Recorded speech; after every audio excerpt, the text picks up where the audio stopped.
We're back on Music City tonight. Country music has a lot of people that we're very proud of. This next lady is one of them. She took the time to write, I think, a very compelling story in her book called Love Can Build a Bridge. And to show you what we're talking about, The Nation's picked up on this as well. It entered the bestseller list at number 9, and it makes a move to number 8 next week. Here's the book. And at these book signings, thousands of people are showing up. I mean, these are huge crowds. Please welcome Naomi Judd.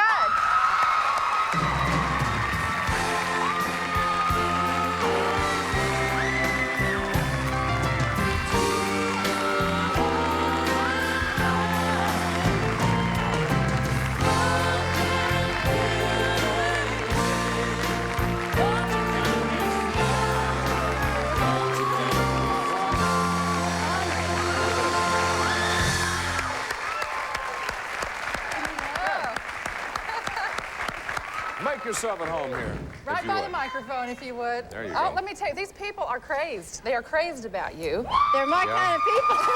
They've been waiting on you. They've been waiting on you. And I mean that in the good sense. now, before we get into the book here, I mean, it's the first time we've seen you in a spell. How you doing? How's your health? I'm great. You feeling good? Yes. Wonderful. I'm glad to hear that. Okay. And so many people ask us over the course of the year, have you talked to Naomi? How is she feeling? Is she doing well? You know, they know all about the book, and, you know, they see you occasionally, but they just want to know. It's so nice to be out in public. It's so nice to be out and about. Well, see, I was going to say that is probably the next obvious question, because you have built this wonderful career in the spotlight, and I guess a lot of people were wondering if you were okay being at home most of the time instead of on the stage. It's been really weird because I was telling Winona that I went from being the reigning queen of everything, as she had actually called me, to being at home and literally going for days without seeing another living soul. And that'd be hard for you. It'd be hard for them. It'd be hard for anybody, but especially since I'm a people lover, and that's what entertaining was to me. It was just communicating with other people. And I live way out in the middle of nowhere. Winona and I have adjoining farms, and there are very few cars that come down our road, so Larry was afraid, my husband was afraid he'd come in off the road and find me sitting naked on the front stoop waving at cars. Or up in a tower with a high-powered rifle or something. Let's get that address, Naomi. No, I'm only kidding you. I know your sense of humor really comes. Your sense of humor really comes through in the book. Charlie here. and I really get along well. You all don't know this, but we were talking on the phone the other day, and one of my biggest goals in life is to somehow get Charlie Chase. Oh, really? Yes. Well, you know, you both have this bizarre sense of humor, and they get together and they do this. They giggle at each other back and forth for hours. You have to understand, you're on my list too, dear. I've been watching my shoulder. Look out for me. But I gotta know, when you started writing this book, did you have any idea that your life was as complicated, in some senses, funny and or interesting as it is? Did you get to know yourself over, basically? Isn't that weird? Yeah, you sort of become a detective in your own life. Yeah. And I pulled back the curtain and saw the little girl who grew up to be me. But I also got to see all of the people in my family as real human beings, and so many times we just see our relatives as what we just take them for granted. But it really became a very bizarre journey. I was astounded that I've done so much in 47 years.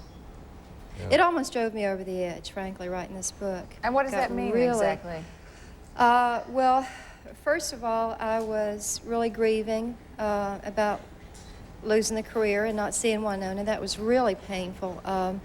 But missing these characters out here, I would go into a trance every night about 6 o'clock, because that's usually when I would start. Winona and I jump on the bus.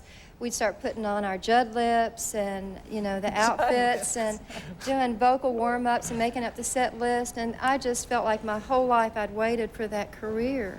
I felt like all the garbage, you know, all the struggles I'd had, all the times I'd been knocked down, were suddenly worthwhile, you know, getting to be with these people. But anyway, going through all that process, plus knowing that I had to tell the truth. Mm-hmm. I had to tell about all the stupid stuff I did and about the mistakes I made, because I've always felt like it's as if what Winona and I were as human beings, the changes that we were going through in public had a voice of its own. Does that make sense? Mm-hmm. It does. Alongside with the music itself, because I think we were probably in about our first year when I had this sense that Winona and I were sort of hope sellers. Right. These people out there inspired us to be the best that we could be, and we felt responsible to them to tell it like it is and to share with them kind of like, this is what I figured out. You were very open in a lot of cases. I know in one point you talk about Winona and yourself just having this terrible fight, and she went in and carved something on the wall. Mm-hmm. You know, with a knife or something. A butcher knife. She carved "I hate my mom" on her bedroom wall on Del Rio Pike out in Franklin, Tennessee, and that's been a number of years back, of course. yes, that was before we got into the music thing. But we've been snowbound for about 5 days together. We were out of food, and we heated with a wood stove, and we'd run out of wood, and we were getting pretty desperate. But bless her heart, the three of us, Winona and Ashley and I, that was it. We were comrades in the trenches, and we were all each other had, and I think she loved me so much and needed me so desperately that she resented me. And she and Ashley were both very high-spirited teenage girls at the time. To say the least, I guess. Yeah. Well, here's your life story from cover to cover. Reading it, do you find that you like what you've become after all these years, the good and the bad? Oh, yeah, I wouldn't. It may sound weird until you read the book, until you really, or come to know yourself, but I wouldn't trade any of it because I wouldn't know what I know now. It's kind of like in life, experience gives us the test first and the lessons later. And I've got a lot of experience. And you seriously, you would not trade the heartaches? How else do you grow? I found that I've really learned more with my failures and with my mistakes. But I really didn't have anything to show for my life till I was about 35. And it's as if when we got into the business and these fans out here validated me and gave me some level of self-confidence. And I felt like I could do something right for the first time. But Winona and Ashley and I were just, we were really an embattled trio. I mean, I was on welfare at one point. You know, we didn't even have a car. The sheriff would be at the door with an eviction notice because I couldn't pay the rent. And it was, we went through some really, really hard times together. I know. Ashley was on not too long ago. She broke her ankle, I understand, just a couple of days after she appeared on the show. Is she okay?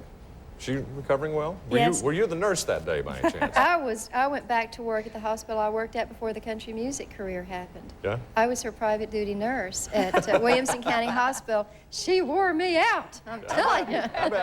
I bet. She has a can couple do of that. screws in her ankle right now, and she and Y just got in the middle of the night. They went over to London, England, because Ashley's up for a part in a movie over there, and Winona. We are each other's biggest supporters, and Winona stopped what she was doing and went over with Ashley to hold her hand, and because I've been on the book tour.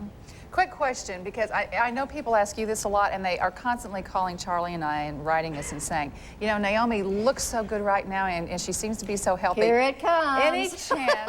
Any chance that they would permanently get back together and be the Judds again? Well, we'll always be the Judds, because we're Oh. No, because what Winona's been through the last 2 years, I'm just so stinking proud of that kid. I mean, she's the best. She's the best that ever was. And she's just, she's grown so much. As you guys were there. You know us real well. Sure. Winona is now, for the first time in her life, she's had to do things by herself and think And I'm just so proud of the woman that she's become right now, and I don't want to mess with that. And I don't know what I'm going to do next. I'm just trying to hoe my row. You have a remarkable family, Mom. Oh, yeah. And want to point out, I think you're headed to Atlanta. You're going to meet the folks in Atlanta tomorrow? Okay. I want to go out on Dream Chaser, that's our bus, and do sort of a grassroots tour of America.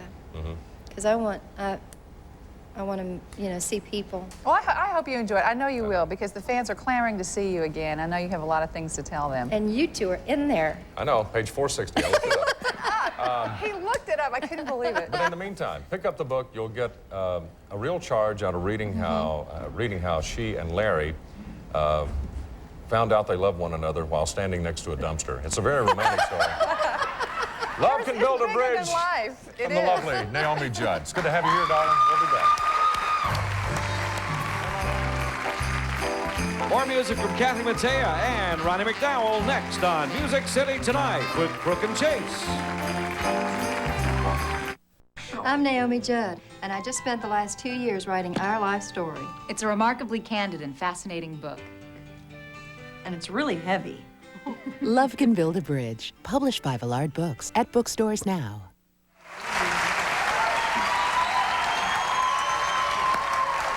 Earlier, All right. Don't get him started. do the two of you have ornery husbands like Jimmy Dean? Is John Betzner? There cannot be another one. My husband isn't ornery at all. No. He's perfect, isn't he? He's waiting backstage. And he's the nicest man in the world. Naomi, Larry is what? Larry's probably the honoriest man I've ever known, and that's why I fell in love with him. Yeah. See, Dean, you're attractive all of a sudden. Yes, I know that. Okay, fine. Yes, sir. I failed to bring up, I want to follow up on this movie I saw the other night, Diamonds Are Forever. Let me tell you a little bit about this. Dean was a reclusive millionaire. James Bond rescued him, right? And one of your employees in that movie was blown up or something, was thrown off a cliff or whatever. After the poor guy's been blown away, you say, Fire him. you're fired. That's right. You remember that. Yeah. You fired the guy That after was he a was lot blown of fun. up. I enjoyed that movie, and Sean Connery, as I told you, did more for my golf game than any pro that I was ever around. He's a great golfer, and in addition, he's a good teacher. There's a difference. Some guys play it well, can't teach it. I was hitting my irons the best that I ever hit after that picture, and now it's all gone and back to the same old garbage. Well, okay. Hey, speaking of movies, isn't it absolutely true that they're making a movie from the book about your life? Oh, no. You don't, I keep reading that. It's not going to happen? Well, the studios are after us to do it, and someone asked me the other day if Ashley was going to play me, and I said, well, of course, she's the only one that's weird enough to play weird me, but the strange thing is that she'd wind up talking to herself. That's what she mentioned to us, that she would feel uncomfortable portraying you talking to her, talking to somebody else portraying her. But there's Charlie, only I'm one going- Winona. Oh, that's true. I'm going She's back to original. Hollywood to make a couple of shorts, and if you'll give me your size, I'll make you a pair, all right?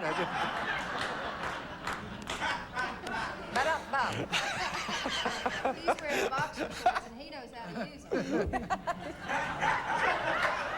Did you hear that? Mom? I thought this was a Christmas show, you know? I thought we'd come on and we'd really? talk about Christmas carols. Didn't you? I did too, Kathy. How do you know about his shorts, Naomi? Okay, what page is that on? Is that in the here somewhere? book. Read the book. Okay, I got you, all right.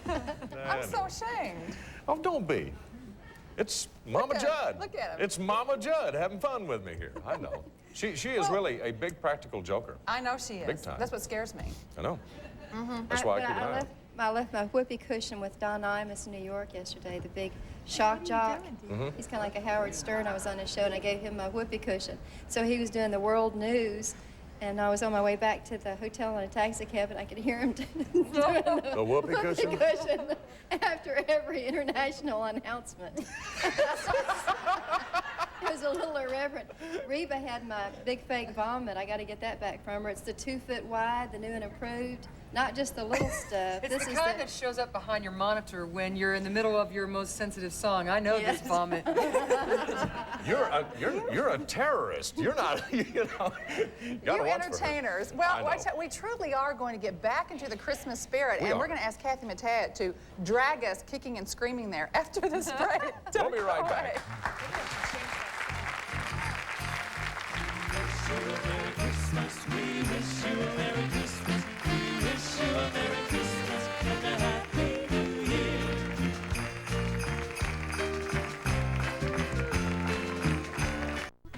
Music City tonight. Thank you, Doctor. Tomorrow night, Gigi Shepard will be here, Phil Driscoll, and comedian Killer Bees. Tonight, we would like to thank Kathy Mattea for being one of our very special guests. Thank you, Kathy. Beautiful Christmas stuff. Jimmy Dean and Donna Mee Dean. Good to have the folks here. Naomi Judd. Yes. Ronnie McDowell and Sharima Henderson.